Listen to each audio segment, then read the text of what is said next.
கிறிஸ்துவுக்குள் பிரியமானவர்களே, ரொம்ப நாள் கழித்து நான் வீடியோ போடுறேன். கொஞ்சம் வேலை நிமித்தமாக நான் போட முடியாத ஒரு சூழ்நிலை ஆயிடுச்சு. எல்லா வீடியோவும் ஒரு என்ன சொல்கிறேன், இண்டிவிஜுவலாக ஒரு தனி ரூமில் நம்ம சில வேத வசனங்களை அடிப்படையாக வச்சு நம்ம சில கருத்துக்களை பகிர்ந்து கொண்டோம்.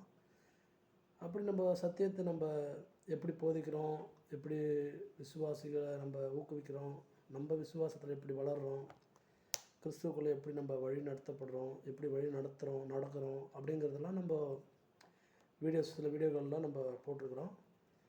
இப்போ ஃபீல்டு ஒர்க்கு, அதாவது நம்மளே போயிட்டு இப்போது போதனைகள் சரியில்லை, போதிக்கிறது சரியில்லைன்னு சொல்கிறோம். நம்ம எப்படி போதிக்குவோம், நமக்கு அந்த வாய்ப்பு கிடச்சுன்னா எப்படி நம்ம அதை பயன்படுத்துவோம் அப்படிங்கிறத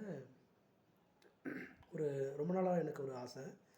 எங்கள் சர்ச்சில் இப்போ தான் எனக்கு ஒரு கிளை ஊழியன்னு சொல்ல முடியாது, ஜபக்கூட்டம் அப்படி நடத்துகிறதுக்கு ஒரு கிறிஸ்துவால் எனக்கு ஒரு கிருபை பெற்றிருந்தேன். திண்டிவனம் மாவட்டத்தில் குணமங்கலம் கிராமத்தில் அதை ஒரு ஜபக்குழு ஒன்று ஆரம்பிச்சிருக்காங்க. அதில் நான் தான் அதை நடத்தணுன்ட்டு கர்த்தருக்கு நன்றி செலுத்துகிறேன், சந்தோஷப்படுறேன். இப்போ நம்ம எப்படி அங்கே போய் நம்ம என்ன எப்படி பண்ணுறோம், ஆவியானவர் நம்மளை எப்படி நடத்துகிறாரு, நம்ம எப்படி எதை அடிப்படையாக வச்சு நம்ம எப்படி அந்த விசுவாசிகளை வழி நடத்துறது, கிறிஸ்துவுக்களை எப்படி விசுவாசத்தில் அவங்கள வழி நடத்துறது அப்படிங்கிறத இனி நம்ம வர காலங்களில் அதை எப்படி பண்ணணும் அப்படிங்கிறத ஆவியானோட துணை கொண்டு நம்ம பார்ப்போம். அது மட்டும் இல்லை, இன்றைக்கி வெள்ளிக்கிழமை ஈவினிங் 6 to 7 அந்த ஜபக்குழு நடக்கும். அதில் என்னுடைய ஃபஸ்ட் நாள் இது.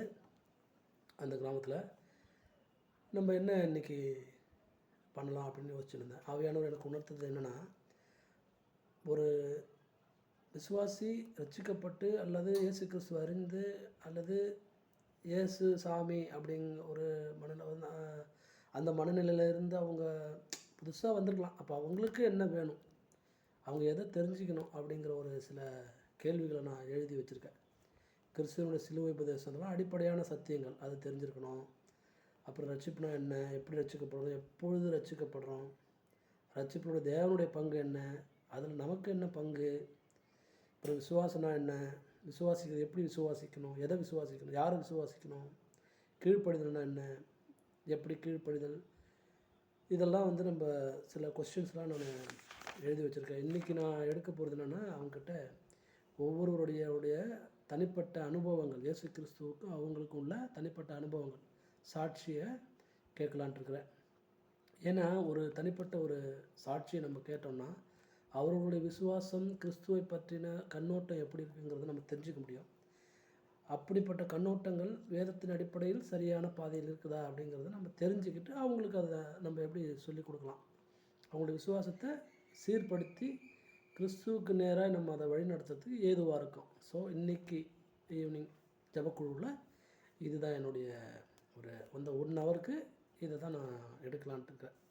ஆவியானவர் எனக்கு சொன்னதை நான் அவங்கக்கிட்ட பகிர்ந்துக்கலான்ட்டு இதை நான் வீடியோ எடுத்து போடலாம் அப்படின்ட்டு யோசனை.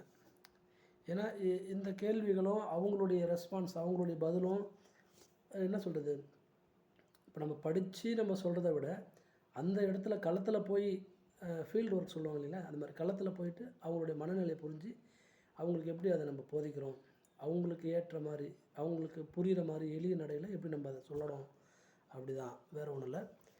ரைட், இதுதான் இன்றைக்கி நான் ஜபக்குழுவில் எடுக்கலான்ட்டு ஆவியானவரால் ஏவப்பட்டதுனால இதை உங்களோட ஷேர் பண்ணிக்கிறேன். ஈவினிங் சந்திப்போம். தேங்க்யூ. God bless you.